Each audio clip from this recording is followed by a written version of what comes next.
नमस्कार, मैं हूं आपके साथ पयोधी शशि। पीएम मोदी आज एक बार फिर बिहार के चुनावी रण में उतरे। 2 दिन के बिहार दौरे के पहले दिन उन्होंने एनडीए के पक्ष में जबरदस्त प्रचार किया। इसमें राजधानी पटना में किया गया रोड शो भी शामिल है। फूलों से सजी गाड़ी में सवार होकर पीएम मोदी ने करीब 2.8 यानी लगभग 3 किलोमीटर लंबा रोड शो किया। दिनकर चौक से शुरू हुआ रोड शो करीब 40 मिनट तक चला और उद्योग भवन पहुंचकर यह खत्म हुआ। इस दौरान प्रधानमंत्री मोदी हाथ में पार्टी सिंबल कमल का फूल लेकर लोगों का अभिवादन करते नजर आए। पीएम मोदी के रोड शो में जबरदस्त उत्साह दिखा। कई जगहों पर फूलों की बारिश कर उनका स्वागत किया गया। इससे पहले दिन हिस्से में पीएम मोदी ने आरा और नवादा में 2 जनसभाओं को संबोधित किया। पीएम मोदी ने नवादा की जनसभा के जरिए पूरे मगध के सियासी समीकरणों को साधने की कोशिश की। मगध की 26 सीटों के क्या हैं समीकरण और पीएम मोदी ने कैसे सियासी तस्वीर बदलने की कोशिश की है, पहली रिपोर्ट देखिए।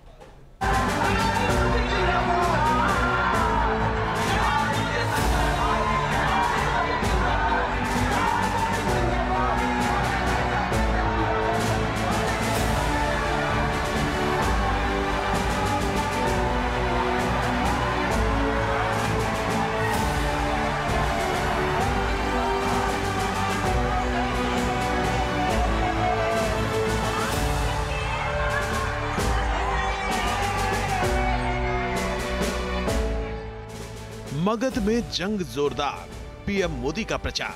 मगध पुरातन भारत की शान है। मगही बोली पान की बात, विरोधियों पर वार। मगही पान की धरती है। मोदी ने भरी हुंकार, फिर एक बार एनडीए सरकार। फिर एक बार एनडीए सरकार। फिर एक बार। मगध में 26 सीटों का संग्राम, किसे मिलेगा जन आशीर्वाद। नरेंद्र मोदी जिंदाबाद, एनडीए गठबंधन जिंदाबाद। विधानसभा चुनाव के ऐलान के बाद पीएम मोदी दूसरी बार बिहार के दौरे पर पहुंचे। इस दौरान उन्होंने नवादा में जनसभा करके पूरे मगध के सियासी समीकरण साधने की कोशिश की। पीएम मोदी के मंच पर पहुंचते ही रैली में मौजूद समर्थकों में उत्साह हिलोरे मारने लगा। जनसभा स्थल नारों से गूंजने लगा। बिहार एनडीए के बड़े नेताओं की मौजूदगी में उन्होंने भारत माता के जयकारे लगाए। एक बार फिर एनडीए सरकार का नारा बुलंद करके समर्थकों में जोश भर दिया। भारत माता की, भारत माता की, भारत माता की। पीएम मोदी ने मगध की धरती से मगही बोली में लोगों को नमन किया। मगही पान का जिक्र करके अपने संसदीय क्षेत्र बनारस से मगध का रिश्ता जोड़ दिया। मगही पान की धरती है और मैं तो बनारस का सांसद हूं। मगही पान और बनारस का संबंध हम लोगों से ज्यादा अच्छा अब कौन जानेगा। नवादा की रैली में पीएम मोदी ने मगध के समृद्धशाली इतिहास का जिक्र किया। मगध का पुराना गौरव लौटाने और विकसित बिहार बनाने की बात करके पूरे क्षेत्र के मतदाताओं को साधने की कोशिश की। नवादा हो, गयाजी हो, नालंदा हो, औरंगाबाद, जहानाबाद, अरवल हो, यहां अद्भुत सामर्थ्य है। इस क्षेत्र के नायक बिहार केसरी श्री कृष्ण बाबू जी ने बिहार के विकास की जो नींव रखी, वो आज भी हम सबके लिए प्रेरणा देती है। ये धरती लोकनायक जयप्रकाश नारायण और भोला सिंह जी जैसे जनसेवकों की कर्मभूमि रही है। मगध की मिट्टी ने इतिहास में अनेक महान संतानों मां भारती को दी है। साथियों, मगध पुरातन भारत की शान है। मगध के नवादा में पीएम मोदी की जनसभा के मायने समझने के लिए क्षेत्र के सियासी समीकरण को समझना जरूरी है। आंकड़ों पर गौर करें तो मगध क्षेत्र के 5 जिलों में 26 विधानसभा सीट आती हैं। गया जी में सबसे अधिक 10, औरंगाबाद में 6, नवादा में 5, जहानाबाद में 3 और अरवल में 2 विधानसभा सीट हैं। हालांकि मौजूदा समय में मगध की सिर्फ 7 सीटों पर ही एनडीए विधायक हैं। बाकी 19 सीटों पर महागठबंधन का कब्जा है। नरेंद्र मोदी जिंदाबाद, नरेंद्र मोदी जिंदाबाद। साल 2015 के विधानसभा चुनाव में भी मगध में महागठबंधन एनडीए पर भारी पड़ा था। इसीलिए पीएम मोदी ने नवादा की जनसभा में महागठबंधन पर निशाना साधा। लालू के जंगल राज का जिक्र करके विपक्ष को घेरने की कोशिश की। आरजेडी के जंगल राज की एक ही पहचान थी, और जैसा ही मैं बोलूंगा आप हर एक को लगेगा कि आपका मोदी सच बता रहा है।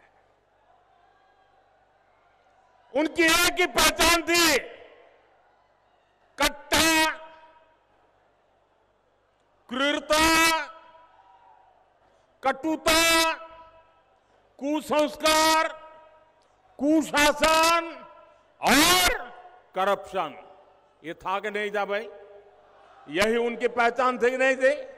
हर गली मोहल्ले में कट्टा चलता था कि नहीं चलता था?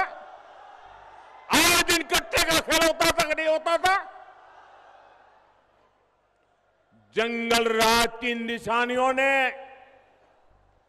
मगध के गौरव पर नरसंहार का, समाज के में बंटवारे का दाग लगा दिया। मगध के सियासी समीकरण की बात करें तो यहाँ जाति सबसे बड़ा फैक्टर है। 2015 में महागठबंधन को एमवाई समीकरण और पिछड़ा, अति पिछड़ा मतदाताओं का साथ मिला था। 2020 में भी यही समीकरण कायम रहा, जिसका फायदा सीधे तौर पर महागठबंधन को मिला। इस बार चिराग पासवान और उपेंद्र कुशवाहा के साथ आने से एनडीए सियासी समीकरण बदलने की उम्मीद कर रहा है। पीएम मोदी ने नवादा की जमीन से एनडीए की जीत का दावा किया, साथ ही महागठबंधन की करारी हार का दावा करके सियासी समीकरणों को अपने पक्ष में मोड़ने की कोशिश की। इस दौरान उन्होंने भ्रष्टाचार का भी जिक्र करके महागठबंधन को घेरने की कोशिश की। बिहार के किसानों को अब तक करीब 30,000 करोड़ रुपए मिल चुके हैं। ये मैं आंकड़ा सिर्फ बिहार के किसानों का बताता हूं, और इतना ही नहीं, हमारे नवादा जिले का भी आंकड़ा हम सबका गौरव बढ़ाने वाला है।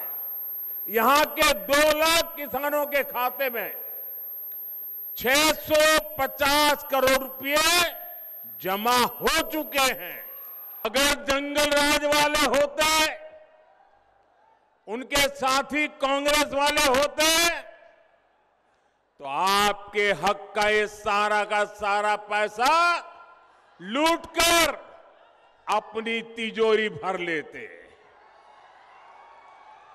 और ये मैं नहीं कह रहा हूं, कांग्रेस के ही एक प्रधानमंत्री ने कहा था कि दिल्ली से 1 रुपया निकलता है तो गांव जाते जाते 15 पैसा हो जाता है। ये रास्ते में ये कौन सा पंजा था जो रुपये को घिस करके 15 पैसा बना देता था? मगध का इलाका इसलिए भी खास है क्योंकि यहाँ से बिहार की सत्ता का रास्ता खुलता है। मगध में सीटें भले ही कम हो, लेकिन इनके नतीजों का सीधा असर बिहार की सियासत पर पड़ता रहा है। पिछले विधानसभा चुनाव के नतीजे इसकी तस्दीक करते हैं। पिछली बार एनडीए ने कम सीटें जीती थीं, जिसका सीधा असर बिहार की कुर्सी पर दिखाई दिया था। बड़ी मुश्किल से एनडीए बहुमत के आंकड़े तक पहुंच पाया था। 2015 के चुनाव में भी एनडीए 5 सीटों पर ही सिमट गया था। तब जेडीयू एनडीए का हिस्सा नहीं था और एनडीए सत्ता से बाहर हो गया था। नीतीश कुमार के नेतृत्व में आरजेडी समर्थित महागठबंधन की सरकार बनी थी। वहीं 2010 के चुनाव में मगध में 24 सीटें एनडीए ने जीती थी। तब बिहार में नीतीश कुमार के नेतृत्व में एनडीए की भारी बहुमत की सरकार बनी थी। पीएम मोदी के मंच पर मुख्यमंत्री नीतीश कुमार, बिहार के पूर्व मुख्यमंत्री जीतन राम मांझी, एलजेपी प्रमुख चिराग पासवान और आरएलएम प्रमुख उपेंद्र कुशवाहा भी मौजूद थे। मंच पर सभी घटक दलों की मौजूदगी के जरिए एनडीए ने एकजुटता के संदेश के साथ महागठबंधन में मतभेद होने का संदेश भी देने की कोशिश की। इसीलिए नवादा की रैली में पीएम मोदी ने महागठबंधन में मतभेदों का जिक्र किया, चुनाव के बाद सिर फुटअव्वल होने की भविष्यवाणी कर दी। फिर जबरदस्ती कांग्रेस से सीएम उम्मीदवार को समर्थन की घोषणा कराई गई, कट्टा रख करके। साथियों, आरजेडी कांग्रेस में झगड़ा भयंकर बढ़ गया है।